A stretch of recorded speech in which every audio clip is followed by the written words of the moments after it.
Olá, eu sou o Macorati e esta é a nossa videoaula semanal publicada toda segunda-feira no portal macorati.net. Nesta semana eu vou apresentar o padrão Options e mostrar uma implementação básica deste padrão numa aplicação ASP.NET Core. Então, para isso, eu vou usar os seguintes recursos. Eu estou usando o Net 7 SDK, meu ambiente é o Windows 11 e eu vou usar o Visual Studio 2022 e a ASP.NET Core. Então, o padrão Options, ele usa classes para fornecer acesso fortemente tipado a grupos de configurações relacionadas e também fornece um mecanismo para validar os dados de configuração. Então, para acessar e ler os valores de configurações, nós criamos uma classe definindo propriedades relacionadas com os valores a serem lidos, que devem possuir o mesmo nome das informações. Então essa classe, ela deve ser uma classe não abstrata com um construtor sem parâmetros e as propriedades que nós definimos nessa classe, elas serão vinculadas à configuração. Os campos definidos não serão vinculados. Então na implementação do padrão, nós podemos usar algumas interfaces. Eu vou apresentar duas interfaces que eu vou mostrar no exemplo desta semana aqui. Então, a primeira interface é a interface iOptions. Esse serviço ele é registrado como um serviço do tipo singleton e pode ser injetado em qualquer serviço. Nessa abordagem, essa interface não suporta a leitura dos dados de configuração após o início da aplicação e também não suporta as opções nomeadas. Então, eu posso fazer a implementação usando essa interface e a outra opção é usar a interface Options e Snapshot. Então, essa interface ela é útil em cenário onde as opções devem ser recalculadas, relidas a cada request. E o serviço aqui, ele é registrado com o tempo de vida scoped. Então ele não pode ser injetado em um serviço singleton. E essa interface, ela suporta opções nomeadas. Então eu vou mostrar a utilização dessas duas interfaces na implementação do padrão. Então, para mostrar a implementação do padrão Option, eu vou usar como exemplo uma Web API que vai consumir o serviço de previsão de tempo de uma API pública chamada weatherapi.com. Vou mostrar o site aqui, ó. Esse site aqui, weatherapi.com. Então, a primeira coisa a fazer, se você quiser acompanhar e replicar aqui o que foi mostrado, é criar uma conta e obter a chave de acesso para poder acessar a API. Então aqui, ó, quando você se loga, você vai receber uma API Key e basicamente eu vou usar aqui dois parâmetros de configuração, a API Key e a URL, para mim poder acessar o endpoint para consumir a previsão do tempo. Então, na abordagem padrão que eu vou mostrar a seguir, nós definimos no arquivo appsettings.json a URL e a chave de acesso, criando uma seção no arquivo de configuração e definindo os valores da URL e da chave de acesso. A seguir, nós usamos os recursos da interface iConfiguration para ler as informações de configuração. Então, essa é a abordagem padrão que a gente encontra com muita frequência. Então, eu vou abrir aqui agora no Visual Studio 2022, ó, uma aplicação e eu vou mostrar aqui, ó, a estrutura dela. Ó. É uma Web API, estou usando aqui o Net 7 e aqui eu tenho basicamente o seguinte, olha, eu estou usando aqui, ó, na classe Program o serviço do HTTP Client para me consumir o endpoint e aqui, ó, no arquivo appsettings.json eu criei uma seção Weather API, defini a URL para mim consumir a API e a chave de acesso. Então, no controlador, que é um controlador bem simples, eu tenho o seguinte, olha, eu estou injetando o HTTP Client Factory e o iConfiguration no construtor e aqui no meu endpoint get, ó, eu estou definindo um parâmetro com o nome da cidade com o valor padrão Santos e estou obtendo os valores da URL e da chave de configuração usando o iConfiguration, a instância, ó, underline configuration, que foi injetada no construtor, dou get value e vou aqui na minha seção do arquivo de configuração e obtenho aqui o valor, ó, Weather API, URL, Weather API Key. É isso que eu estou fazendo aqui, ó, Weather API URL, Weather API Key. Aí eu monto a URL, ó, usando aqui o endereço base, a chave e o nome da cidade. E aqui eu uso uma instância do HTTP Client Factory e dou um get string async na URL que foi montada aqui, ó, com o endereço da URL, a chave e o parâmetro. Então, executando aqui, ó, eu vou executar, nós vamos ver que eu estou consumindo a API, ó, ele já acionou aqui, ó, retornou os valores para a cidade de Santos. Se eu quiser alterar aqui, vou fazer assim, ó, colocar city name como Campinas. Olha lá, ó, ele mudou para Campinas. Vamos alterar aqui o nome da cidade para Rio de Janeiro. Rio de Janeiro.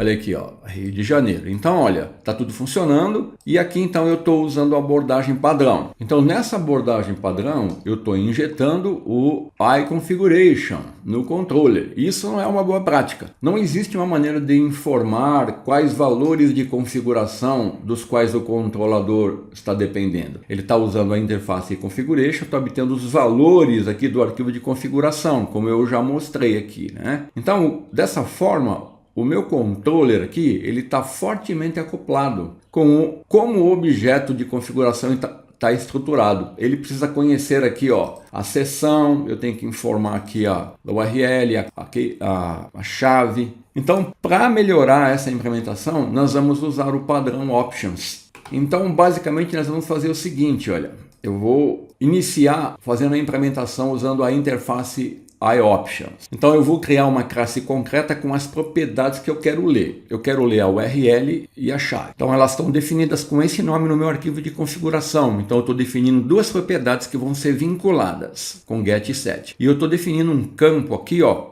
que é uma constante, Weather API, que eu estou usando para identificar a seção que foi definida aqui, ó, no arquivo de configuração. Ó. O Weather API é o campo, URL são as duas propriedades que eu quero ler. Então está aqui a minha classe fortemente tipada. A seguir, eu vou ter que, na classe Program, definir a seção de configuração que eu vou acessar e habilitar o serviço. Então eu defino aqui, ó, um Builder Configuration Get Session e defino aqui, ó, Weather API Options Weather API, que é o nome da seção. E aí, ó, habilitando o serviço, ó, eu dou um Builder Service Configure, defino uma classe e a configuração da seção aqui. Feito isso, eu posso injetar no controlador o serviço iOptions com minha classe aqui que representa o T, minha classe concreta. E aí eu vou conseguir depois acessar sem precisar informar aquela estrutura que eu estou utilizando aqui, ó, sem precisar fazer isso. Então essa é a implementação que eu vou fazer. Então deixa eu fechar essas abas aqui, ó. Eu vou aqui no meu projeto, vou criar aqui, ó, uma pasta que eu vou chamar aqui, ó, Config Options. E aqui eu vou criar a classe concreta. Vou dar Project Add Class, vou chamar de Weather API Options. E aqui eu vou definir um campo que não vai ser vinculado, que eu vou usar apenas para identificar a seção. Então, ó, eu já tenho aqui então, ó, o arquivo de configuração, a seção criada, a URL com o valor definido e a chave com o valor definido. Agora eu estou criando a classe concreta, definindo aqui, ó, o campo para identificar a seção. E agora eu vou definir as duas propriedades com os nomes que foram definidos no arquivo de configuração, URL aqui. Então essa seria a primeira etapa. Vou salvar isso aqui. Então agora eu vou aqui na classe Program, vou fazer o seguinte, vou aqui, ó, antes do build, né, vou definir aqui, ó, a seção Weather API. Estou dando get session aqui, ó, na minha classe, usando o campo Weather API para identificar a seção onde estão as informações que eu vou ler. E a seguir eu posso registrar o serviço, né, dou um Builder, Services, Configure, Weather API Options, Config Options. Ponto. Agora eu posso vir aqui no meu controlador. Então agora eu não vou precisar mais desse configuration aqui, dessa interface, que eu vou fazer a implementação do padrão Options, né? Então isso aqui eu não vou precisar, isso aqui não vou precisar. Eu vou então definir agora aqui a injeção no construtor do controlador da interface Options. Estou definindo aqui um campo Weather Options, underline Weather Options, e aqui no construtor eu vou injetar o serviço usando a interface Options para o meu tipo aqui, ó, Weather API Options, que eu vou chamar de Weather Options. E aqui, ó, eu estou atribuindo o valor, ó, ao Weather Options. Então aqui está a injeção do serviço, ó, usando a interface Options. Então aqui, ó, eu vou comentar a utilização do iConfiguration aqui, ó, para a gente comparar. Então para mim obter a string base URL agora, eu vou usar o padrão Option. Então eu vou usar o Weather Options, que é a instância aqui, ó, underline Weather Options. Vou dar um ponto, ó, acessa a minha propriedade URL. E a mesma coisa para aqui. para minha chave de acesso. Vou usar o Weather Options Key. Vou dar um Tab e aceitar aqui a sugestão do IntelliSense. Pronto. Então, com isso, eu fiz uma implementação básica do padrão Options usando a interface e-Options. Então, ó, o serviço dessa interface é Singleton. Ele está sendo injetado aqui. Eu estou obtendo aqui o valor da instância e usando essa instância, estou acessando as propriedades URL Key que foram definidas aqui na minha classe Weather API Options. Então, observe agora, eu não preciso informar mais o nome da seção, URL, eu vou direto nas propriedades aqui na minha classe concreta, que é o meu tipo fortemente tipado de ter aqui de options. Então, executando, aqui é minúsculo, né? Que minúsculo. Executando, olha, nós vamos ver o seguinte resultado. Ele vai continuar a seção da API, Santos, que é a cidade padrão. Vamos colocar uma outra cidade aqui, Vou colocar aqui, City Name Campinas. Nome da cidade, aliás. Então, minha API está funcionando do mesmo jeito. Então, essa seria uma implementação usando a interface iOptions. O problema dessa abordagem é o seguinte, se por algum motivo, vamos retornar aqui, a minha API, por algum motivo eu precisar trocar a chave de acesso, vamos supor, eu vou gerar uma nova chave, vou marcar aqui, estou concordando que eu vou gerar uma nova chave, vou gerar, então agora ele gerou uma nova chave, tá vendo? O que acontece? Vou tentar acessar novamente aqui, vou mudar a cidade aqui para ele não ficar pegando do cache. Vou colocar Rio, não, vou colocar São Paulo. Olha lá. Uma vez que a aplicação foi iniciada, eu não consigo reler os dados de configuração. Para mim fazer isso, eu tenho que usar a interface iOption Snapshot. Então eu vou parar e vou fazer essa alteração aqui, que no meu controlador, ao invés de eu usar aqui, iOptions, eu vou usar iOptions Snapshot.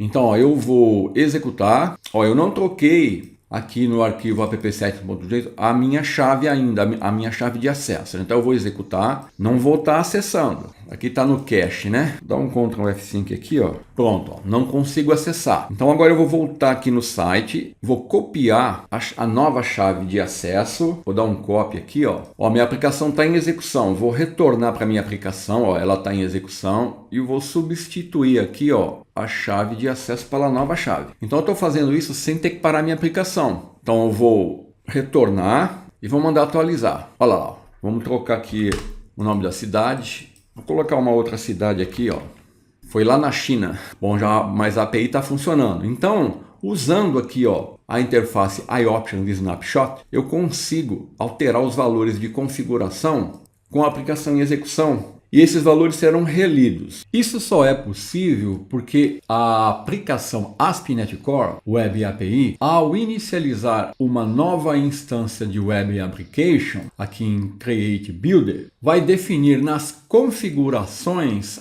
a leitura do arquivo appsettings.json com a opção reload on change igual a true, indicando que a configuração deverá ser carregada se houver alteração no arquivo JSON appsettings.json. Então, por isso é que eu consigo fazer isso. E o serviço aqui de iOptions Snapshot, ele é do tipo Scoped, não é Singleton, né? Então, por isso também, esses dois motivos que eu consigo usar esse recurso. Um último recurso que eu vou mostrar é a validação. Aqui, eu posso usar inclusive os recursos do Data Annotation. Por exemplo, se eu quiser definir aqui que isso aqui é requerido, required, deixa eu parar a aplicação, né? Agora tem que parar. Então eu vou usar aqui, o Data Annotation. Então vou incluir uma instância, o System Component Model Data Annotations. Então eu vou definir aqui, que a URL é requerida e que a chave é requerida. Para mim poder usar esse recurso, eu tenho que vir aqui e alterar aqui na configuração. Vou comentar esse código aqui que eu estava usando,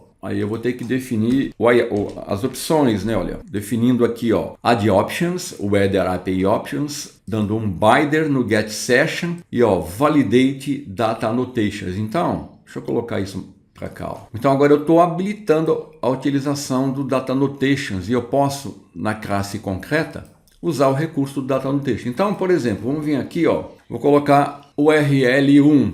Alterando o nome da URL, então ele não vai ler essa informação. Se eu executar, olha, ele vai me dar uma mensagem.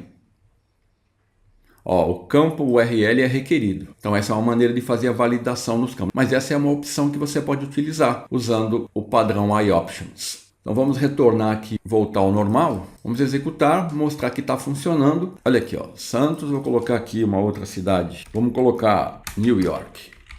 Olha aqui, Nova York. Então era isso que eu queria mostrar essa semana. É um recurso simples de implementar. Existem outras interfaces, outras opções de implementação, mas com o que foi mostrado aqui você já consegue utilizar nas suas aplicações a implementação do padrão Options para ler informações de arquivos de configuração de uma maneira mais robusta e consistente. Então, até o ano que vem, se Deus quiser.